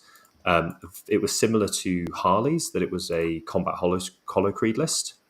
So when you're running Deathwing Knights into that, and the Lion just survived on 2 wounds one turn and 1 wound the next turn. It was just you could just see the AdMech player just gradually deflating in front of Paul with how it was going for him. So Paul was able to run at 17-3, which I feel quite bad for Toby, because Toby was basically, do not give me Tyranids, give me anything else, and then that happened. Connor with his Star Shatter played into Ray and his Chaos Knights with one big knight with a Rampage and a load of little knights. That was the one that they did manage to pick up the win on. Ray was able to take down Connor 17-3. Just shoved him in his deployment zone, lost knights, but it didn't matter, because at that point you've got so much primary on Scorched Earth and you've been able to burn objectives when your opponent's stuck in their deployment zone. And then Adam managed to get the exact matchup he wanted. He got into Creations of Bile, Chaos Space Marines, and to tell you kind of how well Adam played that game. At one point, you would look across at the board and you would try to find the Chaos Space Marine, and they were all hidden by the big L in the corner of the board. Try not to die. It was a very big blowout 20-0 win to Adam, which was amazing. He said, "Get me Creations of Bile, and I will deliver you a 20-0." He got Creations of Bile and delivered. And then I got to play against Ant and his Vanguard Gladius Detachment, which really struggles to play against Carpets of Termagants when they just push out all his deep strikers back into deployment zone, and I was able to run up a big 17-3 as well. So we had a massive 69-31 to finish the tournament. So we ended up being a bang average 2 wins, 1 draw, and 2 losses to finish the tournament. The dream. You're the real winners. Exactly. Nice. No, that's excellent effort. Yeah, and it's always nice to finish on that kind of like that high, right? When you feel like all the pieces really click together. Yeah, that was huge. That's awesome. How about you, Legion? Yeah, so last round we got the Hobby Henchman Beauties. So there was the scary / demons list in there with a couple of keepers, Death Guard, Necrons, Custodes, and Guard, but these weren't Bridgehead Guard. They were tank Guard. So our biggest thing on this is, like we were talking last round, is a heavy board is so horrible for a melee army, and we managed to get our very shooty AdMech into Slanesh Demons. And as the game, they were playing next to me as the game started. I looked across, they were laughing, having a great time. And the Demons player was saying, I need to full send if I want to do anything. So he promptly sent his Keeper at some AdMech robots, killed one, lost his army. So Jack got a very comfortable 18-2 against the meta army with Castellan robots. So that was a massive swing for us. And like we said, knowing the board choices, like that is what got that win for us against that very scary list, because it was just impossible for it to function on there. You just can't get across in time. Yeah. Across the other ones, I got a Death Guard. He had 2 units leave his deployment zone. So he had some Plague Marines in his expansion exemption, which I just couldn't dig out with a melee army. Yeah. Because it kills anything I touch. There's just so much OC. And Mortarion moved a total of about 3 inches because I was just throwing absolute rubbish at him and tagging him every turn. So I burnt the middle objective. Yeah, I burned the middle objective turn 2. Which I thought was a mistake, but it was quite funny. Yeah. Yeah, and Jack got a good win against Necrons. Jamie, we put him into the mirror. It turns out if you don't have Contemptors, but the other player does, the mirror is not a good idea. Shocking. Yeah. So they have more models than you, really. It's all like they're basically playing with more points than you are, but doing the same thing as you. Yeah. And Lee had an absolutely cracking game into Guard. So that was a very backwards and forwards match, which I think was the last one to finish. He managed to get a 9 out of that. And we squeaked a win for the last round with a 57-43. Nice. Good. So kept your tense. Yep. And so you guys finished 3-2? 3-2, yeah. 3-2, which is awesome. With the prep we went in and everything, and it was a very relaxed atmosphere in our team, and it was, let's just go in, take armies that we know, and Good time. have a crack. So yeah, it was a really good result for us. Yeah, it's amazing effort. And Hydra, last but not least, how was your final round? So yeah, we were also aiming for that bang average at best result so far, and we ran into Grimdark Garage's prettier team, according to their name. Okay, nice. And then we looked at our matrix and got really sad. I think the best we had was a draw and a flip, and everything else was a set of massive losses. Which what you want to see. So it's good for the morale. Yeah. Yeah. So going into this, actually, as a captain, I was like, look, Steve has been thrown under the bus for every single game. You are being paired second defender, and we're just going to give you a nice game here. Yeah. And so kind of that's what we did. We put Dave went down first and took on Jack's kind of medium big demons list, which you'll know as a Grey Knights player, demons into Grey Knights generally goes one way, and it's not Grey Knight favoured. Tom went down with his Tau into Alex Ginn's Votan, who is a known good player with them. And again, just with the kind of prerogative of anything you can get out is great. Just enjoy the game and learn. Jack, CSM Bile into Invasion Fleet. Nids is just a draw unless the Nids player makes a mistake. And I took on the New World Eaters detachment, which was just a flip. It's two melee armies running into each other on Scorched Earth. One of you gets to 20. One breaks through. One of you gets a 20. Yeah. And so ended up Dave got 3 points out of the demons, which we felt very happy about. Tom got 4 points in the Votan matchup. Again, that's about what we were after. Any points are good. Steve got a 10-all draw into a mix of everything, Blood Angels Liberator. And I think enjoyed having just a nice, good matchup there. Jack got his 11 points into the Nids. And I killed about 30 Berserkers in a go turn, a bunch of the 8-bound Demon Prince, and got the good end of the World Eaters Mirror match for a 20-0. And so we drew them for a 1-2-2 result at the end of the event.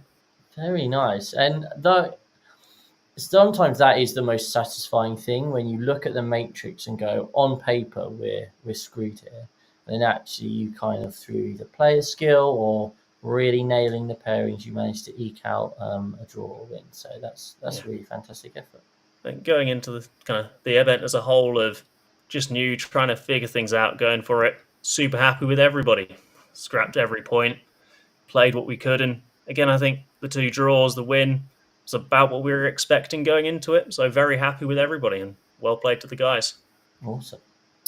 As for Alpharis, we are 3-1, obviously hunting that 4-1, and we were paired into Warmasters B, whose only loss had been to Warmasters A. And looking at the matrix, we were reasonably happy, I would say, and we paired pretty well. I think we're like looking at the matrix, we were like, well, we've paired to no losses here. We've avoided all our ambers. So I was paired into Custody Dreadnoughts because I've played with it and against it. With Grey Knights, just like on TTS and stuff, so I knew I had experience in it, and not many other people really wanted to play it. Tom's GSC went into Duncan's Tyranids. Lee, so we knew that they were going to put Tau down first and hunt for that light board. We put Ed down to hunt for that light board, and we just rolled the dice, and they won the roll off, so they got to put their Tau down into Lee's Chaos. I think Lee was a bit nervous about this, understandably so, but we were like, look, you just do a job here and we'll win the round. Ed laughed when they offered him 1,000 Suns because he was like, I just annihilate this, so he was feeling very confident. And Harley played into Chaos Knights. Now Harley had this down as an amber, so like kind of a loss. And I was like, nah, mate, you'll be fine. You got breaches, they can kill 2 knights a turn. You got loads of attacks, loads of bodies to chew through. You'll be fine. He was like, don't know. And then what happened was it all went a bit shit. So early on, we got the news that Ed was worried, and if Ed is worried, that's generally a bad sign. As far as I can discern, something like the following happened. Ed deployed on the line, Thousand Sons went first and killed both Vindicators immediately. And Ed was not expecting this to happen, I believe, is the general scheme of things. Which meant that Ed was then sweating. And whenever I went over to Ed, he wasn't particularly forthcoming with much information about how that game was going. Harley was also having a sulk because there were 8 Chaos Knights just in the mid-board and being followed up by more Chaos Knights, and they were now in his deployment zone, and this was shit, and I told you it was an amber. I was having a lovely time with James, and I actually had a really great game to Custody Dreadnoughts because I basically built my list, and into the matchups I was playing as a player, I don't like to take risks. I don't like to push in case it goes wrong. In teams, in singles, your win condition might be I need to just push and hope it goes well.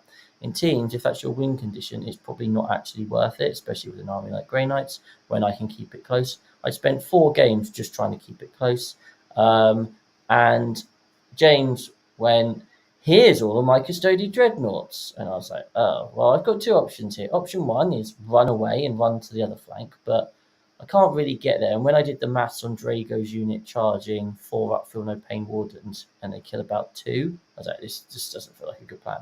So he kind of forced me into the, can you kill the Dreadnoughts? And I was able to kill most of the Dreadnoughts.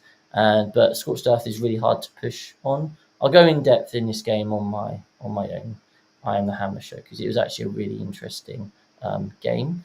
But I managed to kind of feel like I was in the ascendancy. Tom was in the ascendancy in his game. And Lee was trying to hide on a light board whilst the towel were everywhere. So we didn't really quite have a feel for that game either. Anyway, in the end, it ended up okay, guys. Don't worry. Harley cheered up after he managed a long heroic intervention or something. So Harley managed to pull out a 12-8. I told you so, Harley. Ed, despite everything, got a 15-5 win still. Very impressive. Like I said, I won 12-8. Tom won 14-6 into the Tyranids. And Lee managed to scrap a draw. Got a 10-10, which was an amazing effort. So that round finished 63-37, which put us in 13th place out of 140 teams. So we were pretty happy with that. And as always, like the thing with us guys is we now played a few team events together. We know each other really well, and I think it's an interesting one. Like in teams, you might just think, it's just people playing their games, like understanding your teammates and that sort of thing. It doesn't really matter, but it genuinely does. We've got a really good, like any of us pretty much could do the pairings. We all contribute to our discussions. We have good communication skills, and it really does make a big difference to teams. So that was our run. For you guys, were there any surprise armies or anything that, so if you were to go again, obviously we all had a great time, we all did really well. But if you were to go again, what sort of change or changes would you make? What advice would you give to people if they've got a team tournament coming up in the current meta? Should we start with you, JP? For us, I personally would take exactly the same army again, the same 2,000 points, and put it on the table and go. I think the biggest learning point for me and the team coming out of it was we put a lot of emphasis into our matrix, but we didn't necessarily understand the top armies. So, for example, we completely missed. We knew Tactical Brigade was good, but we just didn't realize we had no answers for it. So it's understanding the way that the top armies tend to play, or the play patterns of them. Because although I played against Bridgehead, got a good result, had I played against Bridgehead before, I likely could have got a better result. So I think it's like when you do have new detachments come out, and it'll be essentially true potentially with the next team event when Eldari's been out for a bit. We've still got Grotmers. We will have probably had another balanced data slate by then. It's really trying to nail down and understand the top of the meta armies, because we were all playing armies that could scrap with kind of the AB tier, but it's then how do you fight the S tier in an efficient way so you understand the matchup. So I think for us it was definitely understanding the matchups against new stuff, and kind of not not being afraid to kind of say no, the matrix isn't right. We need to address that for next time. And I think we definitely missed a trick with our matrices a little bit. But definitely the big point of like learning the top armies is huge if you're going to go to a Teams event, because you will see them all over the shop. They are good for a reason. You can't hope to dodge them, right? So No, all the teams are going to have them. And a lot of them aren't. They're all obviously challenging to play, but a number of them are still, I would say, quite straightforward armies that don't. They'll carry you a long way in a tournament, and then the player skill will go on top of that to drag you to the finish line. Absolutely. Cool. Rob? Yeah, mine's quite similar. I think the biggest lesson for me is our tactical and Leon tactical and Jamie on custodes. I think it's almost a disadvantage taking what people are expecting to bring, unless you are very, very, very well versed in it, because people are just ready for it. And if you bring an army that people aren't ready for, that you know really well, it creates problems. Not, oh, cool, this is the Matrix. They've got these two armies. This is our first defender. If you've got 4 lists, they're like, oh, this doesn't seem great. I don't quite understand this. I think that's more where I see the team's comp going. You either have a specialist who happens to be at top of the meta, or you have people who know what they're doing with their armies and can just scrap in every matchup, either scrap or push the differentials where they can. Absolutely, fully agree. And Alex? Yeah, I think it's a lot of what the other guys have said as well. I think definitely we felt we were a handful of games short in practice, so the matrix then was slightly off. We hadn't been able to play your 20, 25 games, particularly at the moment where there was a lot of new things out. We didn't have that experience across the whole game, but I think also I think there was a lot of bits where we didn't quite understand matchups and connotations down pairings, the tables. I think we missed once or twice, like expecting your opponent to try take the light board and then they take a standard. I think that's something that caught us out, was people saving table choice from that first set of pairings. That's interesting. Okay, interesting. From our perspective, I mean, our prep went okay-ish, but we got our composition wrong, as I said. Death Guard was a massive miss for us. I mean, I haven't heard any chatter of Death Guard on the single circuit. Kind of, you hear about tactical, you hear about Slanesh Demons, you hear about Marines. Wasn't expecting Death Guard to be terrifying for our entire list, and Death Guard vehicle spam was scary for everyone. We weren't prepared for that. As I said our issue mainly was in terms of if you've got someone who's good into everything, you don't want to be putting them down first, and we were having to do that because that was our game plan. I think you do want 2 shooty lists. I think you want, if you've got a list that can play everything, which is shooty like Ed was, you need to have another list that can go down first happily and try and take that light board. As we said, taking the heavy board isn't actually good for combat armies, so don't build in a plan like that. The heavy board is in fact a defensive board because it puts your opponent further away from you. So I think if we were to go again, we certainly would change our comp because we had Lee, Harley, and Tom all kind of trying to achieve the same sort of things on the same sorts of boards. And that obviously did cause problems for us. So shout out to the teams that kind of did read the meta nicely. We are to an extent a bit more factiony. I was only ever going to play Grey Knights. Harley had the option of Eldar, Grey Knights, or Admech. Well, Eldar, you have to be really, really good with Eldar to play. And I was taking the Grey Knights, so Harley had to build some Admech kind of list. Ed obviously would take anything and build anything, so we're very fortunate with that. Not many teams have that option. Tom had a few options, but GSC was the logical one because he'd been doing so well with it, and Lee was always going to play bot. So we were restricted to certain things, but I don't think we got our comp quite right. I think if we'd had a better comp, we probably could have drawn or beaten Vanguard Tactics, but we just didn't quite have that. So yeah, that was our ITT, guys. As you all know, we love team tournaments, and you should too. I think the next one is May. We've got 3 teams going to that. And yeah, we've had a few requests for like more teams videos, kind of like how to make a matrix and how to do pairings and that sort of thing. So I think that's sort of content that we're going to be looking to make in the coming months to help everyone prepare for teams, as it's key becoming a kind of a big deal, which is what we love to see.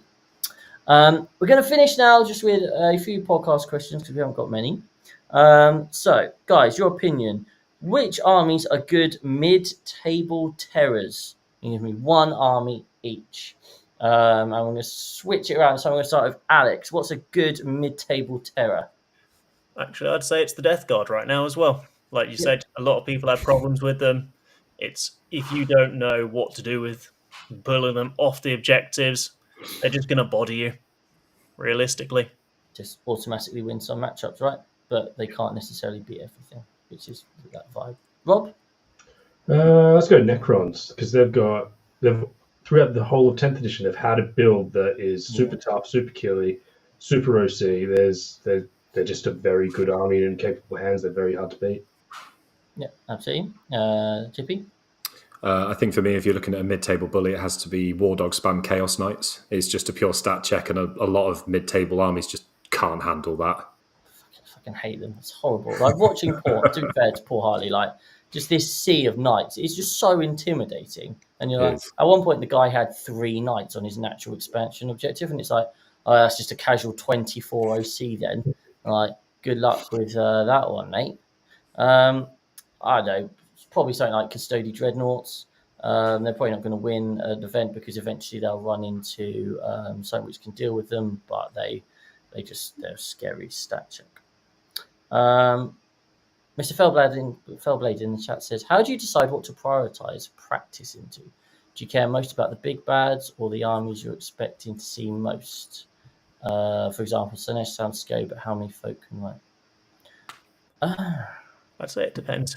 Like, if you're not on, say, TTS, it's who has what in your local area as well. So if you can get good matchups into good players on their armies, that helps.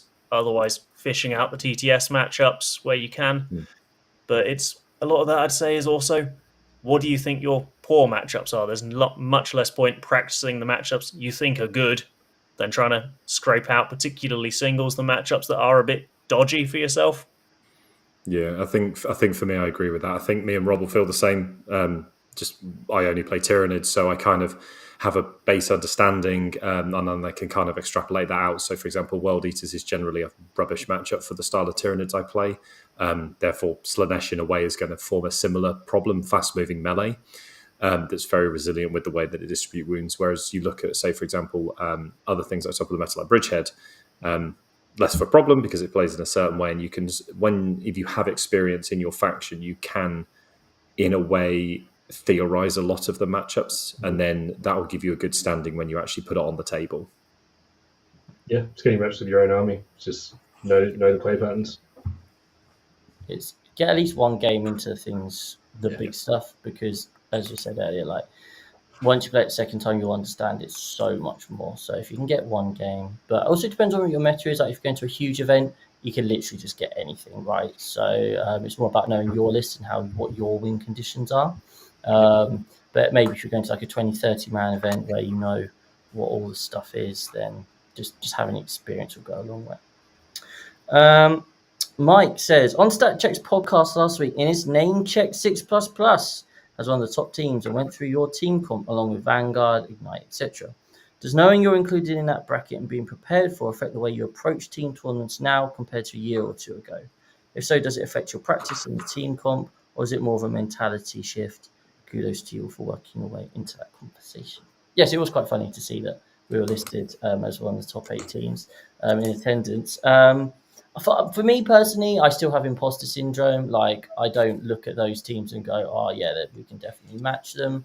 Even though, because every time, our Forest have done really well, right, recently. Like, the last 2 times we came 4th. We came 13th this time, but we still had a good record.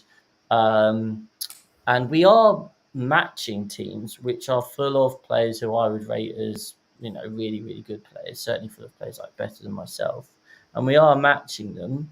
So yeah, it feels a bit weird, but because we haven't like necessarily like nailed or we've hammered one of them or whatever, I don't necessarily feel like that much. In terms of prep, it has changed how we prep. The first time we did it, like I was doing a video on what we were taking and why we were taking it, and I was doing Grey Knight videos on my ITT list, and then the first guy I played was like, "Oh, I watched your video on how you play your army," and I was like, "Oh, yeah, shit, right, well, I better stop doing that then." So yeah, it has affected it. And there have been times where we've told Ed, who's come up with a really cool army list, to not tell anyone, and then he's immediately played it on stream in front of everyone. So that's gone really well. So we do try and keep things a bit more secret now. Whether it works or not, who knows? But at the end of the day, real life gets in the way, and you can only prepare as well as you can. You've got people like Tom, who is preparing for Pyro and Team England stuff at the moment. And so, priorities are different for different people. And you can only do what you can do, right? But it was pretty cool to kind of be there. And it's nice. We put a lot of hard work in, right? So it's good. And the goal for this year is to have like multiple teams threatening that. And Omegon absolutely were there this year. It just so happened that, as happens every ITT, Omegon gets screwed over and Alfaris get a bit luckier. It's just what happens, right? But we've got so many good players now. Like I really try to reinforce the fact that it's not like an A, B, C, and D team. There are so many players that are interchangeable. It just so happens some of kind of, maybe it's how the factions blend, or maybe how just like personality traits or how experience of playing together now and that sort of thing. And the more opportunities we get for that, the better we are going to get as a club, because the goal is to have, as I said, multiple teams pushing towards the top, because we play well as a team. In the chat, John Black, what do you think of planning for a secret mission as part of a go first or second plan? You guys have a secret It's mission? not much of a thing in the new mission pack, is it? When's the? I think Well, the no. last time I secret mission was the first time that I played with the cards. You don't score primary on the bottom of the turn now, which I totally forgot. So when I'm playing Josh into guards, and I'm like, well, I've scored 2 primary the entire game on Burden of Trust, so I'm going to secret mission, and I'm going to score a big score at the end, and then I get my secret mission. But he's like, yeah, and obviously you don't get your 12 points for walking out onto the 3 points, and I was like, oh shit. So that's why it's gone. Like, I mean, on Burden of Trust, if you've only got 2 primary points, then it probably is still worth it. You might as well. But actually now, because you don't score bottom of the turn, that's why it's a lot less going. But I would say Burden of Trust is one mission where you might want to consider it. I mean, it's just having an awareness that they do still exist. Like, keep an eye out in your list construction, in others. What is the battle line going to do? Is their warlord going to hang around, steal it? But yeah, like Chris says, if you have top of turn, you're probably not scoring it anyway. If you have bottom of turn, you're missing out on a turn of scoring. So it's unlikely to come up, but just remember they exist. I'll see. Fitch Gamer in the chat. What's your approach to pairings? Looking to get into team play and looking for any tips in pairing. Wow. That is like an entire episode on its own. And we are going to do videos on it. There are so many. The thing is, there are so many different ways you can go about it. So a general rule of thumb that I kind of follow is I look down the matrix and I go, what can we put down first? Is there anything which doesn't have 2 bad matchups? So you don't want to put something down if it's got 2 bad matchups, because you could get what we call pinned, where it gets given both of them. So I'll try and find something like that. That's my general philosophy, is just don't let something get pinned straight away. You could build to have someone go first and take and try and aim to hopefully get the light board, but they still need to be able to play into everything. You could just lead with someone who just can play into everything. What about you guys? How did you think about it? Yeah, I think for us, our first thing was in our chat when we were talking about team comp and list comp was Jack is going to build a list that is all covers and can take Lightboard away, so it frees up the rest of us to do what we want. And having that first defender just makes it so much simpler when you're actually at the table. You go, we know that 90% of the time he's going to be our first defender. He's going to remove something horrible that other people don't want, and then it can flow from there. I think for me, and it's kind of it's the wider pairings situation. I think the more accurate you can make your matrix, the easier it makes life for the person who's actually doing the pairings. Because there's nothing worse as a captain or someone doing the pairings than having someone whose matrix is completely wrong. Because you will just end up getting blown out, and it doesn't help anyone. So I think my best piece of advice is the more accurate you can make your matrix, the more impact you will have on the team as a whole. Yeah, I think there's also an awareness of what does the overall matrix look like. If you've actually got a bunch of bad matchups or a bunch of great matchups, is it worth pushing in the pairings process for those flip matchups? Because otherwise you'd lose anyway. I think it's just an overall awareness alongside the pre-planning. The more you do it, the easier it gets. So my advice would be, if you are looking to get into it, just get five different armies on a piece of paper, get another 5 armies on different piece of paper, create a matrix, which is just on an Excel document or Google spreadsheet or whatever, and just have a go. And then if you've numbered it, so lots of different teams do it in a different way. So let's say you've got a 1 is a blowout loss, a 2 is a small loss, a 3 is a drawish, a 4 is a small win, a 5 is a massive win. Just number that. Each thing is a 1, 2, 3, 4, 5, each pairing, each matchup. Have a go. See what numbers you get at the end. Obviously, in a perfect world, let's say you've got an incredible matrix across the board, and you've managed the ultimate thing would be each game is a 5. So well done, you've managed to get 25. Okay, if you've got 3s, so 3s with draws, which is a 15.